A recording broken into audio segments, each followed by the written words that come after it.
The television was on, a background drone of polished voices and canned laughter. I was dusting the bookshelves in my quiet living room. A Sunday ritual. Then the local news channel cut to a special broadcast. A press conference. There he was, older, his hair silvered, his face filled out with the weight of power and privilege. But the eyes were the same, a cold, piercing blue. Mayor Richard Thorne. Before we get any further, hit subscribe. Where are you watching from? Tell me your city in the comments. Now back to it. He was at a podium, the city seal gleaming behind him. He was announcing his re-election campaign, talking about family values, law and order, and the great future of our beloved city. His voice was smooth, confident, a liar's voice. My hand froze on the spine of a book. The room seemed to tilt. The year was 2023, but in that instant I was 15 again. It was 1965. I was walking home from the library. It was getting dark. He and his two friends pulled up in a Chevy Impala, all shiny chrome and sneers. Richard Thorne was the ringleader, the golden boy from the rich part of town. They called me over. I was naive. I thought they needed directions. They didn't. They dragged me into the alley behind the old cannery. Their hands were everywhere. Their laughter was the worst part. It wasn't excitement. It was contempt.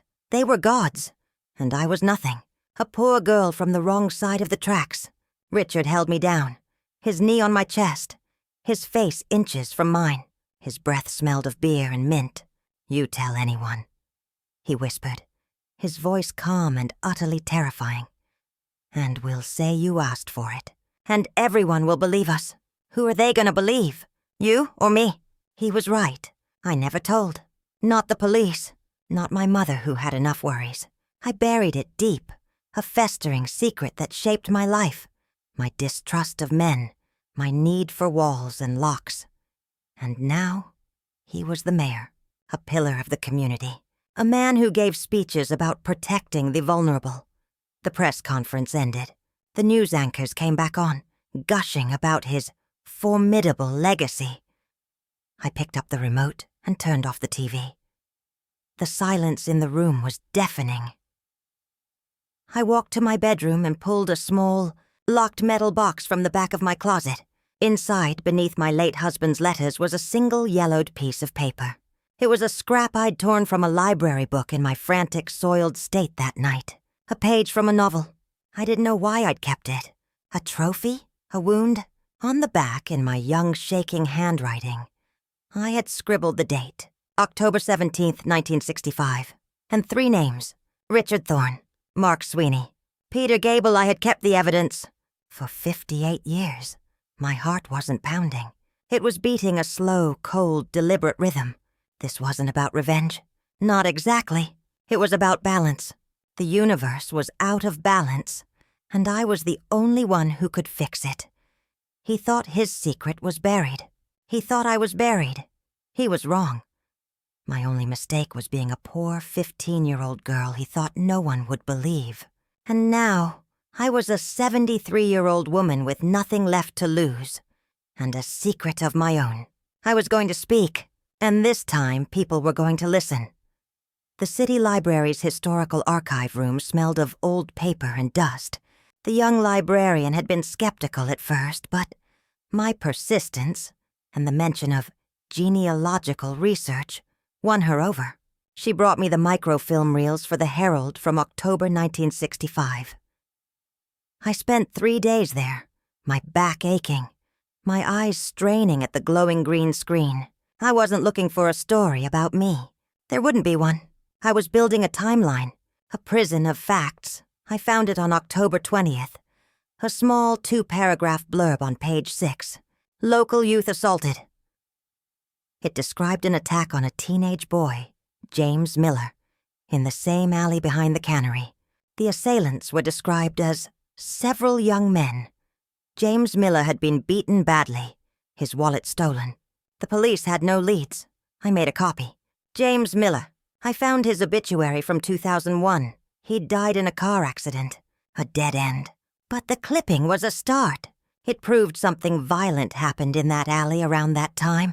It provided the backdrop. Next, I needed the others, Mark Sweeney and Peter Gable.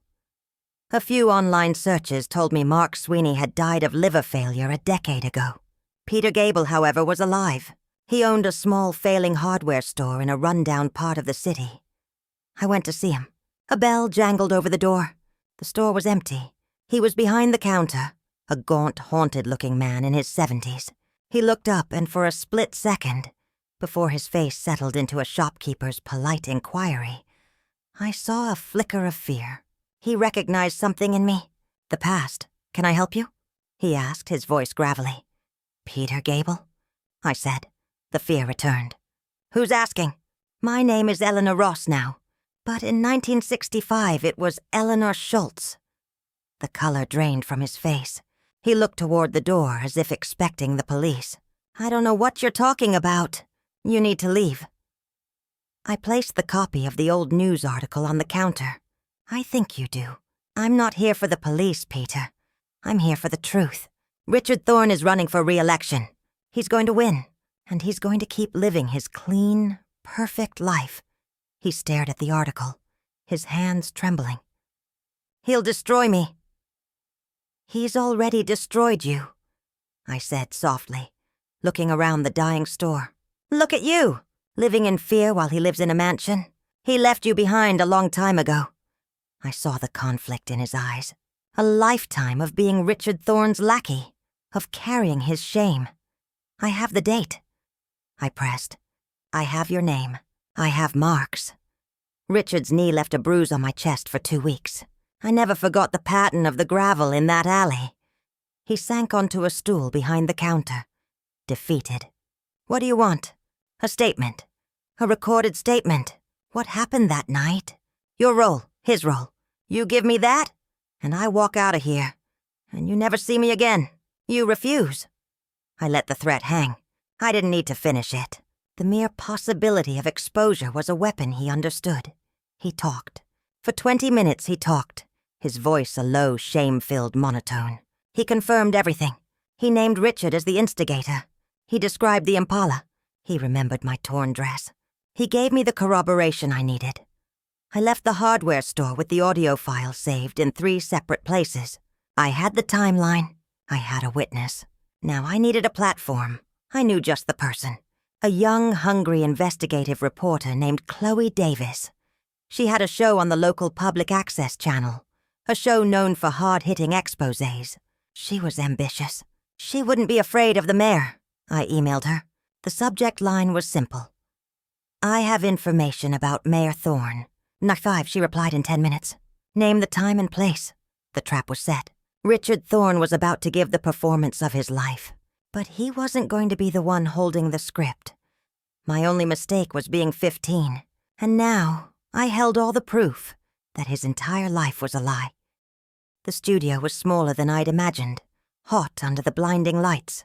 Chloe Davis sat across from me, her expression a careful blend of professionalism and intense curiosity. A microphone was clipped to my blouse. It felt like a weight. "Ready in 5, 4, 3. A producer counted down silently, pointing a finger. "Welcome back," Chloe said, facing the camera. "Tonight we have a segment we could never have anticipated. A story that has been buried for 58 years. With me is Eleanor Ross. Mrs. Ross, thank you for coming." I nodded. My hands were steady in my lap.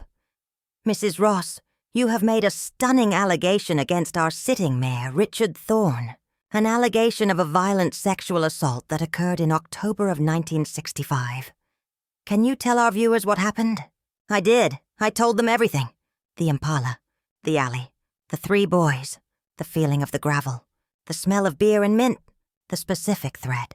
Who are they going to believe? You or me?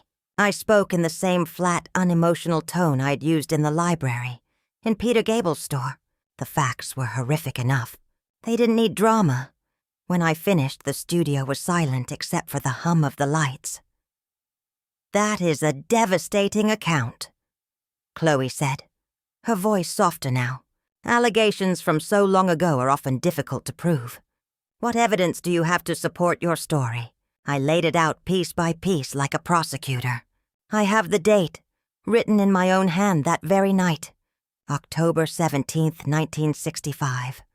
I have the names of the other two boys present, the late Mark Sweeney and Peter Gable. I looked directly into the camera lens, and I have a recorded statement from Peter Gable, corroborating my account in full, naming Richard Thorne as the primary assailant. Chloe's eyes widened slightly. This was the bombshell she hadn't known was coming. You have a recording of Peter Gable admitting this. We do, I said. And we also have a news article from the Herald 3 days later, describing another violent assault in that same alley, establishing a pattern of violence in that location at that time. The segment was pre-taped. It would air the following night. As I left the studio, Chloe walked me out. That was incredibly powerful, Mrs. Ross. Are you prepared for the backlash? His team will come at you hard. Let them, I said.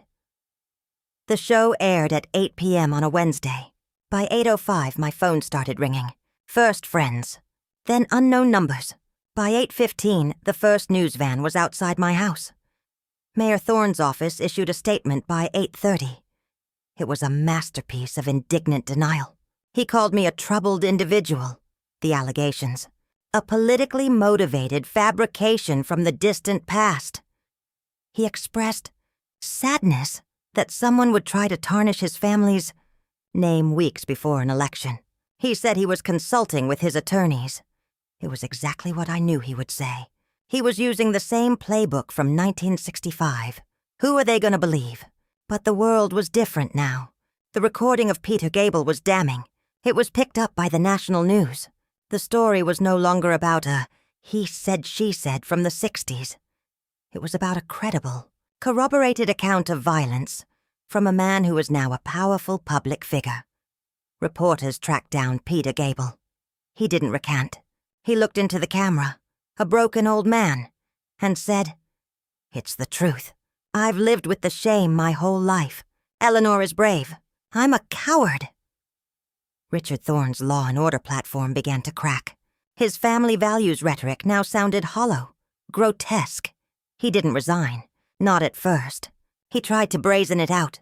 He held a press conference. I watched it on television. He stood at the same podium, but the polished confidence was gone. He was sweating. He stammered. He called me a liar again, but his voice lacked conviction. The blue eyes that had once terrified me now just looked scared. He was fighting a ghost, the ghost of the girl he thought he'd erased. But I wasn't a ghost. I was a woman with a microphone, a recording, and a date written on a piece of paper. My only mistake was being 15, and his was thinking that my silence was forever. The pressure was a physical force, crushing the city. The mayor's allies began to abandon him.